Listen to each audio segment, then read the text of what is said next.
Hola, soy Dionel y les voy a presentar el siguiente bloque radial realizado del escritor francés Éric Barone, creador de la terapia akáshica. Vamos a escucharlo.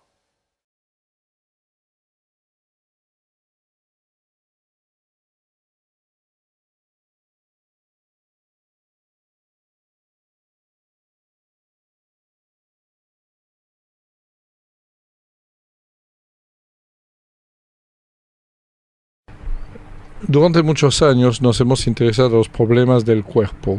De aquí nació la medicina, luego la medicina alternativa, luego descubrimos que la medicina alternativa finalmente es solamente la medicina ayurvédica, la medicina oriental menos Dios en el medio. Lo mismo la química es la alquimia menos Dios, lo mismo la medicina alternativa es la recuperación de todas estas técnicas antiguas, desde la cromoterapia milenaria, desde la fitoterapia, todas estas medicinas que creemos haber reinventado no son inventadas, son readaptación de ciencias antiguas. Este fue el cuerpo y fue un gran error de pretender aislar las técnicas del cuerpo, es un desconocimiento de la naturaleza humana. El hombre siempre debe ser tratado por tres, el cuerpo, la mente y el espíritu. Así lo decía, por ejemplo, la teosofía, la antroposofía también, la de Rudolf Steiner. Toda la gente que sabe lo que es el ser humano sabe que no podemos tratar el cuerpo aunque haya solamente una enfermedad aparente en el cuerpo. Tenemos que tratar la mente y el espíritu. Creo que hace 10 años en Argentina que vengo explicando justamente que una persona tiene depresión, pero también tiene mala racha y también tiene una enfermedad. Teóricamente no hay ninguna relación entre estas tres cosas, prácticamente es una sola y misma cosa. El punto común entre la depresión, la enfermedad y la mala racha, es decir, algo de la mente, algo del espíritu y algo del cuerpo, es la bioenergía. La gran mentira es que se hizo creer al público que solo existía una bioenergía de vida. Es una mentira.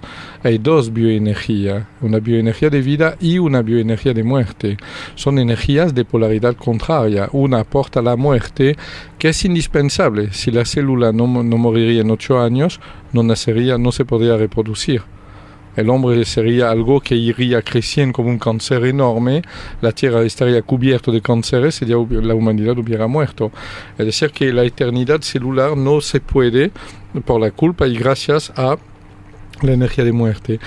Por esta es una parte esencial de la vida, la bioenergía de muerte, no debe exceder 2, 3, 5% máximo del ser humano.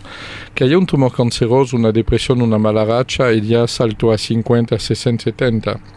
Nadie puede vivir feliz ni con 10 ni con 20% de energía de muerte. La proporción idónea es 95% de bioenergía de vida, 5% de energía de muerte.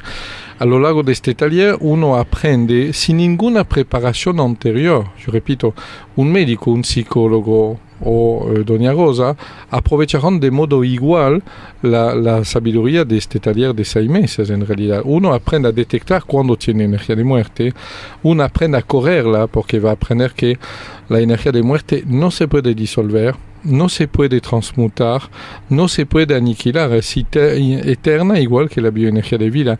Sí, se la puede correr.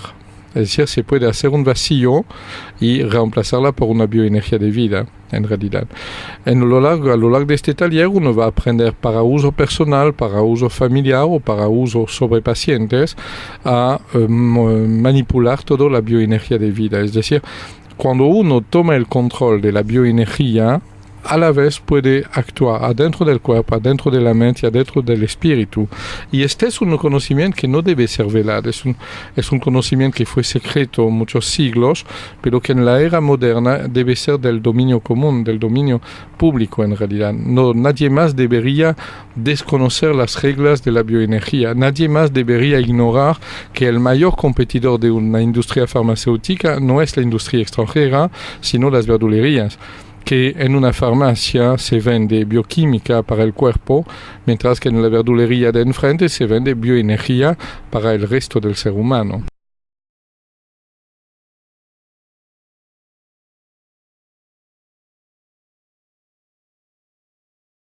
Hola, soy Adriel y les quiero recomendar el siguiente fascículo que está relacionado al bloque que vieron anteriormente, el cual encontrarán en el portal.